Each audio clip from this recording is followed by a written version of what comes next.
성경 말씀 함께 읽겠습니다. 마가복음 11장 11절부터 14절 말씀입니다. 신약성경 73쪽입니다.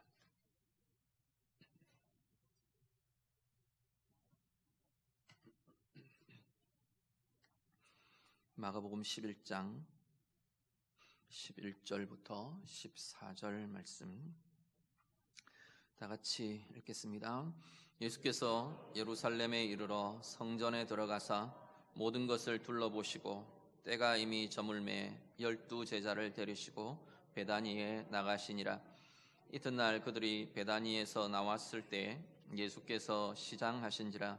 멀리서 잎사귀 있는 한 무화과 나무를 보시고 혹 그 나무에 무엇이 있을까 하여 가셨더니 가서 보신즉 잎사귀 위에 아무것도 없더라.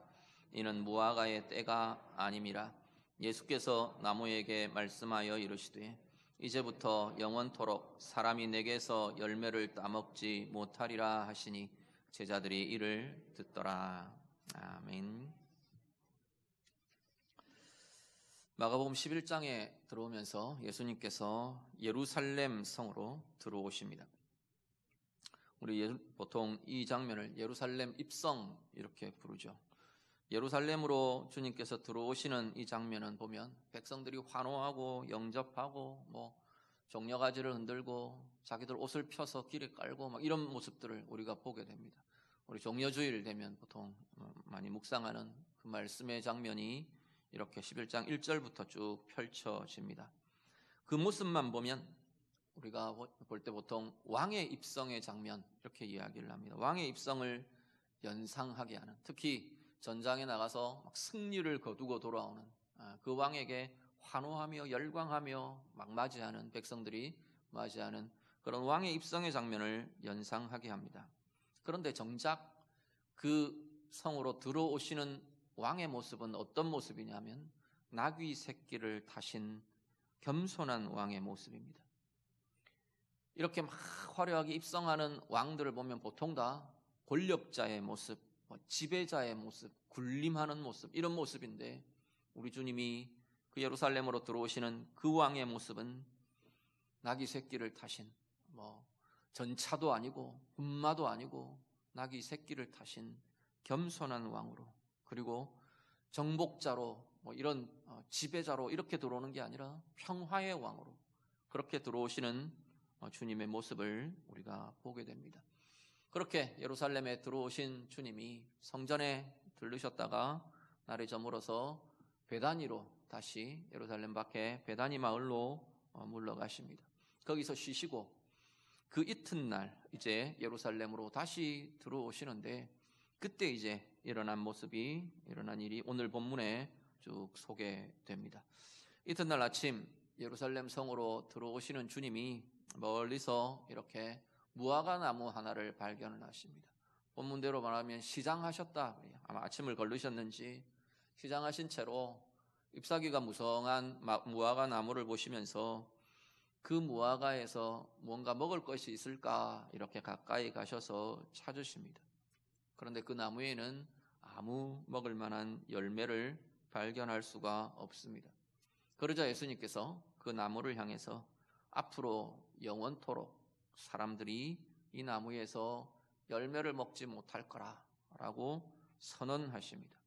그리고는 나중에 20절에 보면 그 나무가 뿌리째 말라버린 모습을 보게 됩니다. 예수님의 표적은 앞에도 계속 그런 말씀을 드렸는데요. 예수님의 표적은 시대를 향해 그리고 예수님의 제자들을 향해 이스라엘을 향해 계속해서 주님께서 주시는 메시지를 담고 있다고 말씀을 드렸습니다. 뿐만 아니라 시대를 초월해서 오고 오는 모든 세대를 향해, 특별히 오늘 우리가 믿음으로 살아가는 하나님의 자녀들에게 특히나 이렇게 주님이 주시는 메시지가 담겨 있는 것이 주님의 표적들이라는 겁니다. 오늘 무화과 나무를 향한 이 말씀과 주님의 이 행하심, 이것도 마찬가지. 먼저는 그 시대의 이스라엘을 향해서 주님이 선포하시고 보여주시는 메시지가 나타나는 것이고요.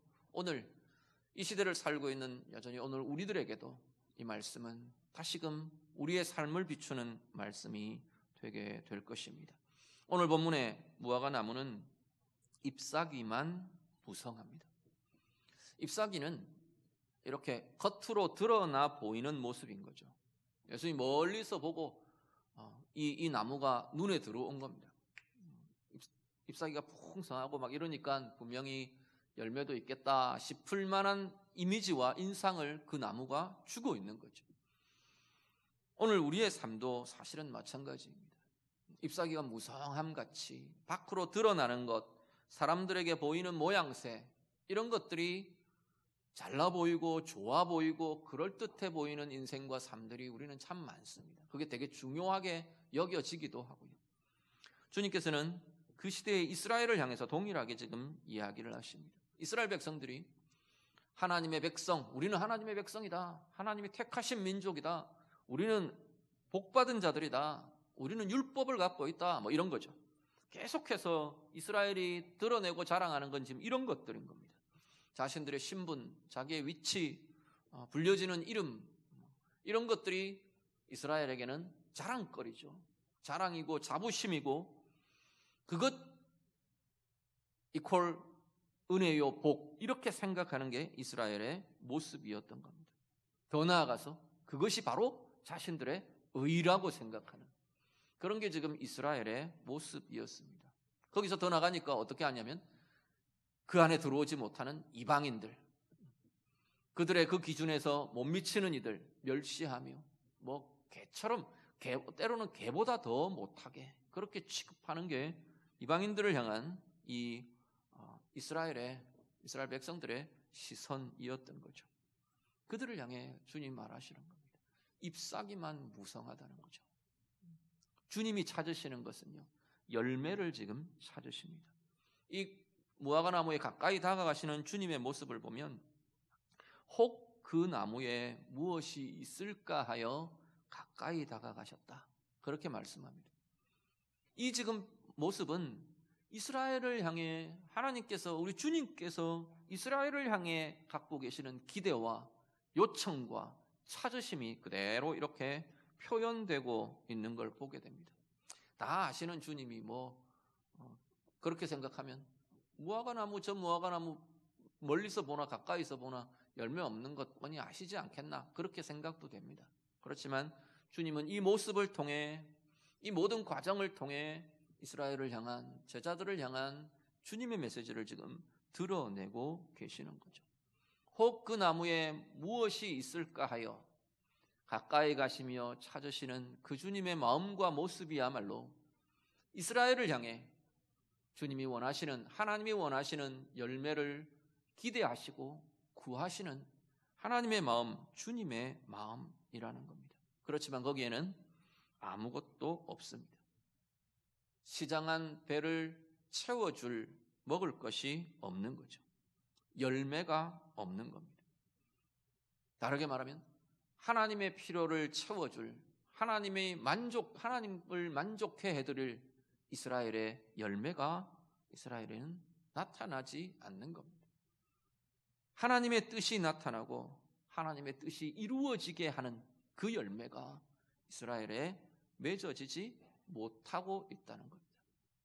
열매는 성경에 보면 이 열매로 비유하는 것들이 참 많이, 비유의 표현들이 많이 나오는데요. 열매는 주로 보면 우리의 삶의 모습, 삶의 내용, 이런 걸 가리키는 상징으로, 비유로 많이 쓰여집니다. 복음서에 참 많이 예수님께서 비유로 말씀하실 때 열매에 대한 비유를 참 많이 하시는데, 마태복음 7장에 보시면 7장 17절 이후에 보면 좋은 나무마다 아름다운 열매를 맺는다, 못된 나무가 나쁜 열매를 맺는다, 그렇게 비유를 하시죠. 아름다운 열매를 맺지 아니하는 나무마다 다 어떻게 해요? 찍혀서 불에 던져지게 될 거다. 그러면서 주님 뭐라고 하시냐면 그들의 열매로 그들을 알게 될 거다 말씀합니다. 아무리 이름이 뭐라고 되어 있든 잎이 무성하든 크기가 얼마나 크든 어떤 걸 이야기하더라도 어디에 심겨져 있고 예루살렘 성전의 뜰에 심겨져 있어서 이 나무는 훌륭하고 어디에 사막에 심겨져 있어서 어떻고 이런 게 아니고 그 나무가 정말로 좋은 나무냐 그렇지 않느냐는 그 열매로 알아보게 될 거다 말씀을 하는 거죠. 근데 그 열매에 대한 설명을 바로 이어지는 7장 21절에 뭐라고 이야기하느냐 하면 주여 주여 하는 자마다 천국에 들어갈 것이 아니라 나더러 주여 주여 한다고 다 천국에 들어가는 게 아니다. 오히려 그 이야기라. 그러면서 하늘에 계신 내 아버지의 뜻대로 행하는 자라야 들어가리라 말씀을 합니다. 앞에 쭉 비유로 이어온 말씀과 연결하면 결국 이 열매는 뭐냐면 하나님 아버지의 뜻대로 행하는 삶, 이게 지금 열매라고 말씀을 하고 있는 거죠. 에베소서 5장 9절은 빛의 열매라는 표현을 씁니다. 빛의 열매는 모든 착함과 의로움과 진실함에 있느니라. 뭐가 빛의 열매, 하나님이 기뻐하시는 하나님의 의의 열매라고 말하는 거냐? 착함과 의로움과 진실함, 이게 그 삶에서 나타나는 것이 빛의 열매다. 하나님이 인정하시는 기뻐하시는 빛의 열매라라고 말하는 거죠. 우리 잘 아시는 갈라디아서 5장 22절 23절은요 성령의 열매라는 표현을 씁니다. 우리가 하나님의 사람들, 그리스도의 사람들, 성령의 사람들이 이 땅을 살아가면서 우리의 삶에 맺을 열매들을 성령의 열매 이렇게 표현하는데 우리 잘 아시는 것처럼 사랑과 희락과 화평과 오래 참음과 자비와 양성과 충성과 온유와 절제, 이건 가만 들여다보면 다 인격적인 열매들이에요. 우리의 내면에 경험되고 누려지고 우리의 삶으로 아름답게 나타나야 할 우리의 인격과 우리의 삶의 모습들, 이걸 성령의 열매로 이야기를 한다는 겁니다. 오늘 마찬가지 주님께서 우리를 바라보시며 주님께서 요구하시며 찾으시는 열매 또한 이 성경이 말하는 이 열매들일 거라는 겁니다. 어떤 것인가요? 오늘 우리도 잎사귀만 무성한 그러한 우리의 신앙의 모습들이 아닌가 우리들 돌아보실 수 있기를 바랍니다. 사람들 보기에 그럴듯한 모습들, 사람들에게 불려지는 그럴듯한 이름들, 사람들에게 드러내 보이는 그럴듯한 표정들, 그럴듯한 삶의 구조들, 주님이 보시는 자리는 거기가 아니라고 말하는 거죠. 주님이 찾으시고 주님이 보시는 자리는 우리의 내면에 어떤 열매들이 자꾸만 자라고 있는가? 내 안에 사랑이 자라고 있는가? 내 안에 그리스도로 인한, 주님으로 인한 참 기쁨이, 하늘의 기쁨이 자라고 있는지, 평강이 자라고 있는지, 하나님이 원하시는 선의 열매들이 자꾸만 커져가고 있는지, 우리의 입술로, 우리의 손으로, 우리의 행함으로 나타나는 하나님의 의가 이루어지는, 하나님의 뜻이 행해지고 이루어지는 그 삶의 모습이 우리들 가운데 얼마나 더 많아지는 건지, 주님이 찾으시는 열매의 자리는 거기라고 말씀하는 거죠. 오늘 우리들이요, 오늘 우리의 모습 또한 잎사귀만 무성하니 그냥 그럴듯한 우리의 외양과 드러나는 모습만, 거기에만 우리는 만족하며 열매 없는 자로 오늘 우리도 그렇게 머물러 있는 것은 아닌가 돌아보실 수 있기를 간절히 바랍니다. 주님이 이 무화과 나무에 가까이 다가가시며 혹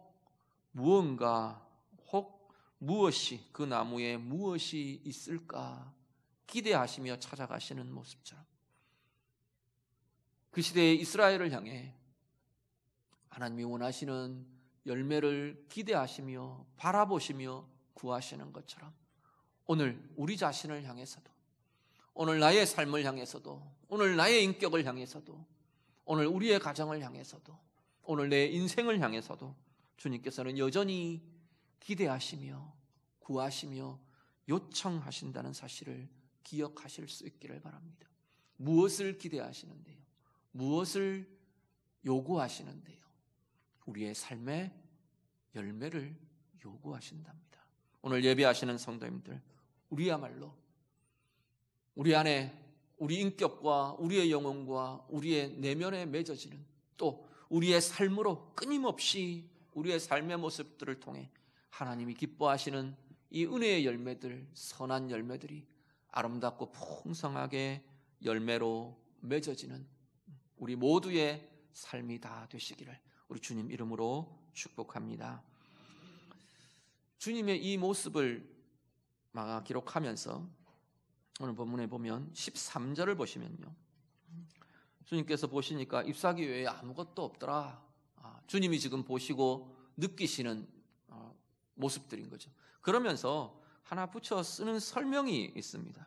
복음서의 설명인데, 이는 무화과의 때가 아님이라, 이러고 지금 씁니다. 그냥 이렇게 번역되어 있는, 우리 말로 번역되어 있는 요 구절만 딱 떼놓고 보면 주님이 되게 이상한 사람 같이 여겨져요. 그렇지 않습니까?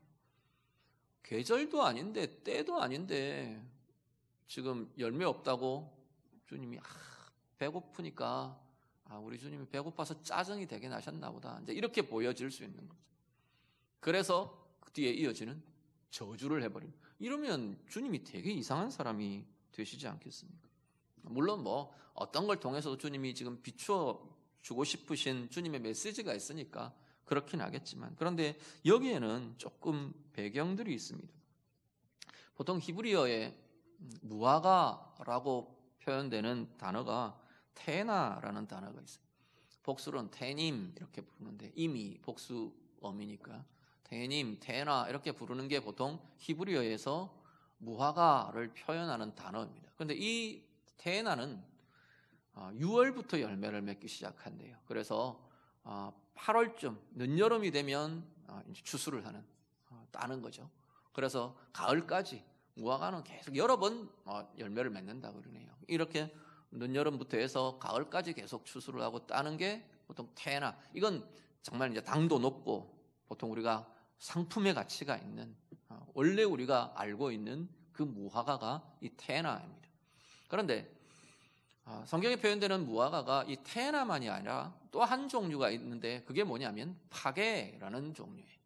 파게, 이건 복수로는 파김 이렇게 부르는 이 종류가, 이게 지금 4월쯤에 열매를 맺는 무화과입니다. 다른 나무에서 맺는 게 아니고, 다른 종자가 아니고 같은 나무에서 4월쯤에 이 봄이 될 때 조그마한 봉오리 형태의 무화과 열매가 맺힌다는 거예요. 그런데 이 상품 테나를 위해서는 이걸 다 따주는 게 좋대요. 다 따줘야 당도도 높고 실한 열매들이, 테나 열매들이 맺혀진답니다. 그런데 문제는 요 파게가 어떻게 쓰여지냐면, 4월쯤 되면 이제 겨울 지나와서 봄으로 들어가면서 겨울 동안 과일이나 먹을 것들이 없던 이 가난한 백성들, 가난한 사람들, 그리고 나그네들이 이 파게를 따먹도록 허용되어 있는 게 이 파게에 대한 규율인 거예요. 테나는 이제 주인들이 상품으로 팔고 자기들이 거두고 추수하고 이렇게 하는데, 파게는 나그네나 가난한 사람들에게 먹을 수 있도록 허용되는, 제공되는 그러한 열매가 파게였다는 겁니다. 지금 예수님이 지금 이 무화과에서 열매를 찾으시는 요 시점이 언제냐면 바로 요 시점, 파게의 계절인 거예요. 예수님 지금 마지막 한 주간을 지내시며 십자가에 달리시던 그때가 6월절 기간이잖아요. 6월절이 지금 양력으로 말하면 거의 4월 정도 되는 시기거든요. 파게의 계절에 주님이 찾으시는 겁니다. 그러니까 번역을 우리가 요 배경을 가지고 번역을 하면, 주님이 그 무화과 나무에서 파게를 찾으셨다, 파게 열매를 찾으셨다. 왜냐하면 그때는 테나의 때가 아니기 때문이다. 이렇게 해석하는 게 아마 더 정확하게 우리가 보실 수 있게 될 겁니다. 문제는 주님이 찾으시는 이 파게 열매가 이 나무에 없는 거죠. 그 주님의 때, 문제는 뭐냐면 이게 지금 때를 이야기를 하는데, 무화과의 때가 아님이라, 무화과 입장에서는 나는 테나의 때가 아니야 라고 생각할 수 있는 거죠. 무화과를 사람으로 비춘다면 이스라엘이 그렇다는 겁니다. 주님이 오셨어요.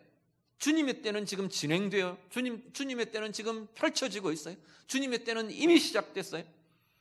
주님이 열매를 요구하시는, 이스라엘의 열매를 요구하시고 이스라엘의 순종을 요구하시고 하나님의 뜻에 참여하기를 원하시는 주님의 때가 이미 이르렀음에도 불구하고 이스라엘은요, 아직 때가 아니야 라고 하고 있다는 겁니다. 아직 때가 아니라는 거예요. 주님의 때에 주님 앞에 내어놓을 열매가 없는 거예요. 열매가 준비되지 않았어요. 하나님의 뜻을 행하지도 하나님의 뜻을 이루는 데 쓰임받을 수도 없는 상태가 지금 이스라엘의 모습이 되어버린 겁니다. 그 결과는요, 그들에게 주어졌던 은혜의 지위마저도 잃어버리게 됩니다. 열매 맺는 무화과 나무가, 열매 맺어야 하는 무화과 나무가 이제는 영원히 열매 맺을 수 없도록 말라버리는 것처럼 이스라엘의 그토록 그들이 자랑하던 하나님의 백성됨, 은혜의 백성됨, 택한 백성됨, 의의 백성됨이라는 이 지위마저도 이제는 상실해 버리게 되었다는 겁니다. 오늘 우리들의 모습이요, 주님의 때에 정말로 귀하고 아름답게 쓰임받는 우리 모두의 생애가 될 수 있기를 간절히 바랍니다. 문제는 어떤 게 있느냐면 우리는 정확하게 그 주님의 때를 잘 알지 못한다는 겁니다. 주님의 때가 언젠지 잘 알지 못하는 경우가 우리는 대부분입니다. 오늘 본문의 이 모습을 보면 이 열매를, 주님의 때에 주님 앞에서 열매를 내놓지 못하는 무화과 나무, 주님의 때에 준비되지 않은, 쓰임받지 못하는 이스라엘, 이 모습과 굉장히 대조를 이루는 게 뭐냐면 바로 우리 읽으신 본문 앞에 나오는 나귀 새끼의 주인을 보게 됩니다. 예수님이 예루살렘 성으로 들어오실 때 예수님께서 제자들을 한 곳으로 보내십니다. 어느 곳에 가면 나귀 새끼가 하나 메어 있을 거다. 걔 끌러와라. 내가 타고 들어가겠다 말하시는 거죠. 가서 그 나귀 새끼를 끌는데 주인이 와서 왜 그러느냐고, 남의 나귀 새끼를 가져가느냐고 따져 물으면 주께서 쓰시겠다 해라. 제자들이 가서 그대로 했어요. 그랬더니 이 나귀 새끼의 주인이 아무런 저항도 없이 그 나귀 새끼를 내어줍니다. 그렇게 주님은 그 나귀 새끼를 타고 예루살렘으로 들어오시는 거죠. 나귀 새끼의 주인이 누군지 우리는 이름도 모르고 신분도 모르고 아무것도 알지 못합니다. 그렇지만 그이는 정말로 주님의 길에, 주님의 왕의 입성에 가장 소중하게 준비되어 쓰여졌던 이가 바로 이 나귀 새끼의 주인인 거죠. 아마도 이 나귀 새끼의 주인이 주님이 오신다, 주님이 예루살렘 성으로 들어가실 거다, 내 나귀를 타실 거다, 이런 걸 알았으면 온갖 준비를 하지 않았겠습니까? 그날 아침에 아마 일찍 새벽부터 나귀를 막 씻기고 빗기고 막 그랬겠죠. 그리고 좀 치장도 하고 나름 모르겠어요. 기름도 발라놨을지 향을 뿌렸을지 그랬을 것 같아요. 그런데 주님의 때는 그렇게 임하지를 않는 것 같아요. 그냥 아주 평범한 일상 속에, 어제와 다름없는 오늘 속에 주님이 갑자기 쓰시겠다 하시는 거죠. 문제는 거기에 내 매일의 삶이 주님 앞에서 열매 맺는 삶으로 준비되는 것이 어느 날 문득 주님의 때가 임했을 때 주님이 쓰실 수 있는 삶이 되고 인생이 된다는 겁니다. 이스라엘처럼 언제가 주님의 때야? 언제가 주님의 때일 거야? 그러고 준비하는 게 아니라는 거예요.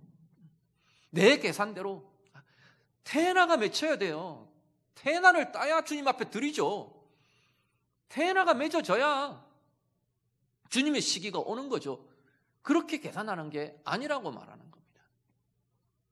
오늘 내 삶 속에서 최선을 다해 주님이 원하시는 그 생명의 열매, 의의 열매, 은혜의 열매들을 맺어가는 삶이 주님의 때가 도래했을 때, 우리는 주님의 때를 모르잖아요. 나를 언제 어떻게 쓰실지 우리는 아무도 몰라요. 우리는 목표를 가지고 살아갑니다. 내가 이렇게 주님 앞에 쓰임을 받을까. 하지만 주님이 정말로 그 방법으로 쓰실지, 어떻게 쓰실지는 아무도 모르는 거예요. 오늘 우리의 삶에 순간순간 매일매일 정말로 하나님이 원하시는 열매 맺는 삶으로 오늘도 깨어 준비되어 주님이 원하시는 때에, 주님의 때에, 내가 원하는 때, 내가 계획한 때가 아니라 주님이 원하시는 주님의 때에 가장 귀하고 아름답게 쓰임이 되는 우리 모두의 인생이 다 되시기를 간절히 바랍니다. 그리고 오늘 본문은 이런 식으로도 볼 수 있어요.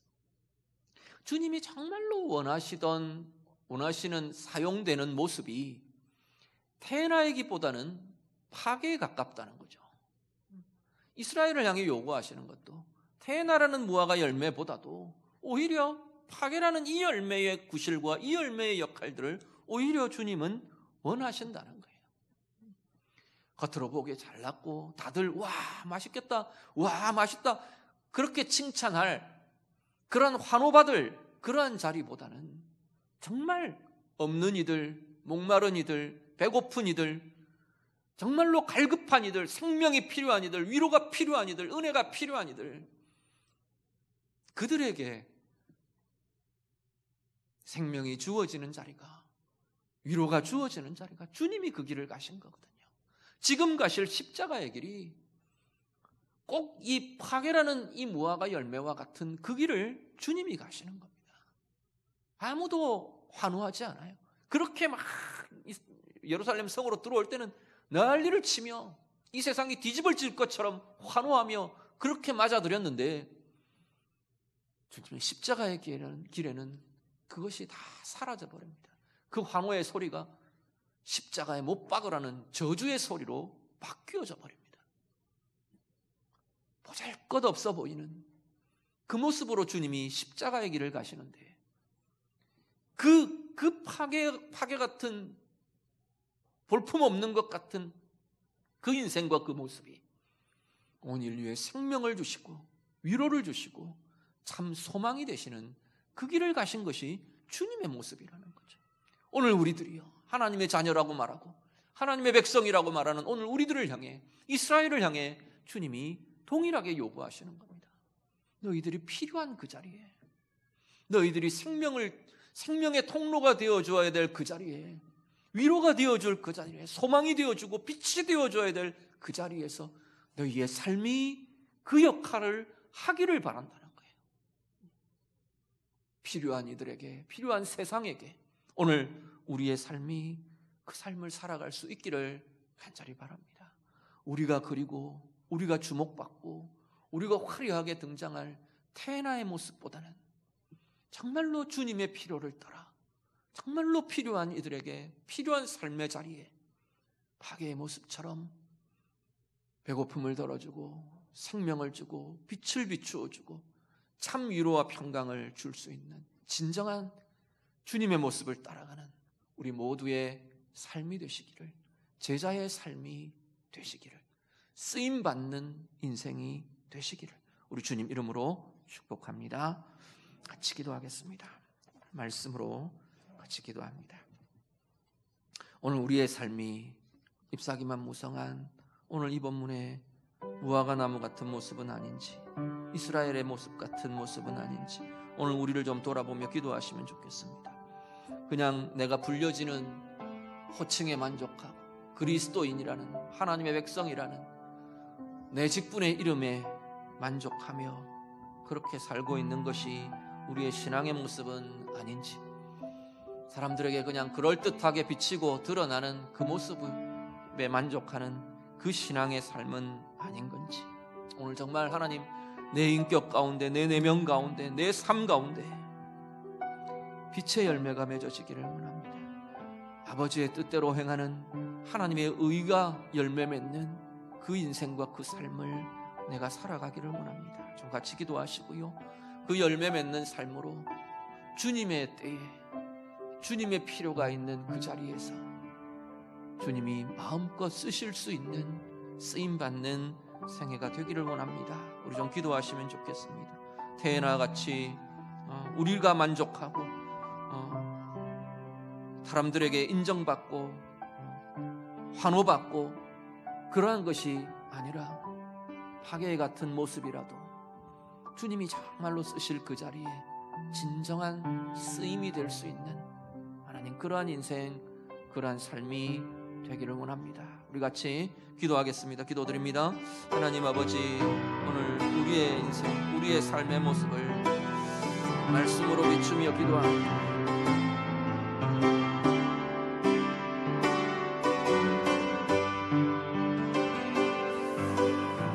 우리의 모습이 잎사귀만 무성한 이 무화과 나무의 모습은 아닌지, 우리의 모습이, 나의 모습이 그냥 그럴듯하게 보여지고 그럴듯하게 불려지고 비추어지는 그 외양에만 만족하고 있는 것이 우리의 신앙이고 우리의 형편이고 우리의 모습은 아닌지 돌아보며 회개하며 기도하며, 하나님, 정말로 하나님이 보시기에 기뻐하실 의의 열매가 우리의 인격으로 우리의 삶으로 열매 맺는 진정한 은혜의 삶이 되도록 하나님 인도해 주시옵소서.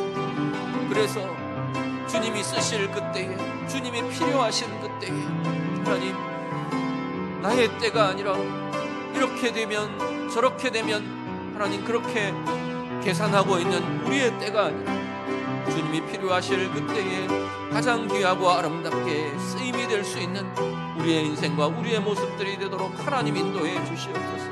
내가 원하는 모습으로 쓰여지는 것이 아니라 주님이 원하시는 그 모습으로, 주님이 원하시는 그 삶으로 가장 아름답게 쓰임받는 우리의 생애가 되도록 하나님 인도해 주시옵소서.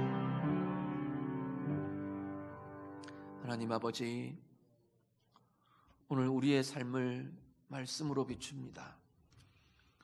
잎사귀만 무성한 열매 없는 무화과 나무같이 그들의 신분만 자랑하며 그들의 외양만 자랑하던 이스라엘과 같이 오늘 우리의 모습이 그렇게 만족하고 살아가는 우리의 신앙, 우리의 모습들은 아닌지요. 우리가 불려지는 이름에 만족하고 그럴듯하게 다른 사람들에게 비추어지는, 드러나는 나의 모습에만 만족하며 살아가는 우리의 신앙은 아닌가 돌아보며 회개하며 기도합니다. 주님이 요구하시는 열매 맺는 인생들 다 되게 해 주시옵소서. 주님이 기뻐하시는 의의 열매가 우리의 손으로, 우리의 입술로, 우리의 삶으로 맺어지게 하시고, 주님 인격을 따른 성령의 열매가 우리의 인격과 내면에 가득히 열매 맺어져가는 복의 인생이 되도록 하나님 인도해 주시옵소서. 그렇게 열매 맺는 삶, 열매 맺는 인생을 살며 주님이 원하시는 때에, 주님이 필요하신 자리에 주님의 쓰임이 되는 인생 되도록 하나님 인도해 주시옵소서. 나의 때를 계산하며 이게 있으면 하겠고 저게 되면 하겠고 시간을 재고 조건을 재는 우리의 모습들 되지 않게 주님 인도해 주시옵소서.